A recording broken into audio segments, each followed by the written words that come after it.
Denise, how can parents, no matter where they are, maybe some principles on creating safety and kind of a healthy parenting environment, what would be a few tips that they could walk away with today? Seek out healing.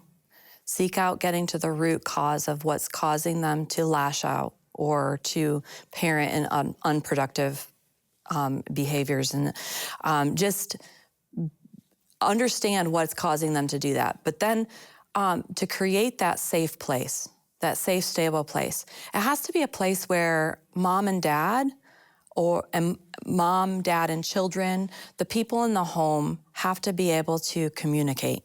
They have to be able to talk without fearing backlash.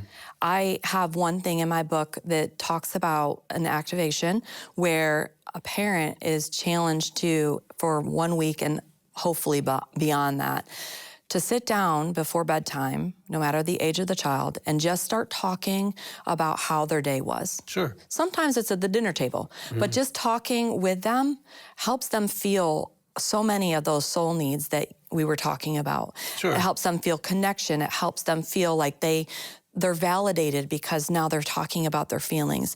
But creating that space to be able to communicate in safety. And I think you can take it a step further with not just hear about the facts of the day. Yes. But to say, well, how did that feel when that happened? That's a good point, yeah. Okay, or how do you think that person felt when you did that? Asking them open-ended questions. Yes. Like, some people do highs and lows. What was your high point today? What was your lowest point today? What was, give me something about your day, about you today that was, was positive, or one that wasn't so good for you. And then it just starts conversations. Yeah. Okay, what else can we do to help? Give me at least one more there. Well, that, you touched on that, and it's so important to listen and talk about feelings. Feelings are so important because when we don't talk about feelings, that is when we start building the wall. Right.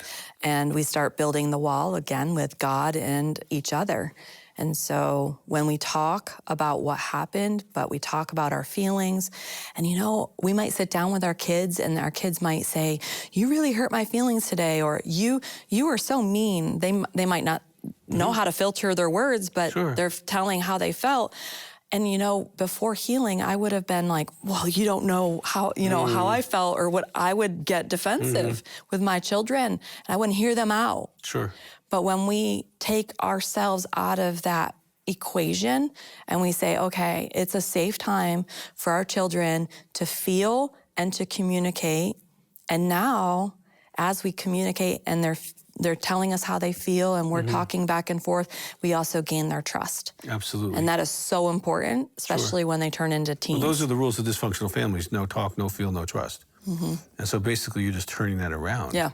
That we want to talk, we want to hear your feelings, and that'll build trust. And that creates more of a functional system where everybody can be heard, everyone can feel safe, and everyone feels like we're on the same team. Absolutely. And I think that one of the things that I like to add is that everyone knows everyone's imperfect. Yes. So if you're doing parenting or grandparenting in a perfect way, you're probably messing people up. Because what I found is, like, some parents want to overcompensate, and they want to be the perfect parent instead of saying, "I'm wrong, I'm sorry, I missed it. Okay, I did hurt your feelings." Okay. And instead of defending themselves, just own it, because then their kids can be imperfect. Yes. When you're perfect, then the kids have to be perfect, and then no one's really healthy. That's a really good point with communicating back and forth with our children. I realized that changed everything when I started to talk to my children and say, "I'm sorry." And instead of, defending myself and saying, I'm a parent, but I don't do everything perfectly. And when I went to them and said, "I'm sorry for that. I'm sorry for yelling at you. I'm sorry for talking to you that way. I'm sorry that I said that." And when we do that, that gains their trust so much more. And it helps us be put into our place with God, because that's what the scripture says to do. Yeah, in our house, we called it sin.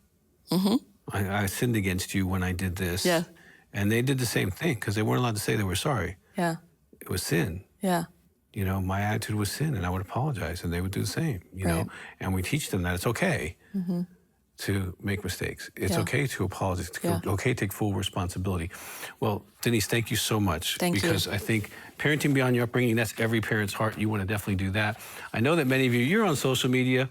So follow us on Instagram at Dr. Doug Weiss and subscribe to YouTube channels at Dr. Doug Weiss and at Healing Time Ministries.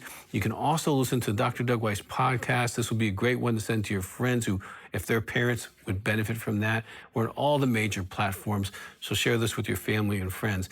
And I'm excited, Denise, that your story is one of, it doesn't matter where you come from. God can reparent you. He did it with me too. He became my father. Yes. And then out of that, he birthed your ministry. You do conferences, you speak, and all that. So if you're a church and you want more help, you can reach Denise at parentingbeyondyourupbringing.com.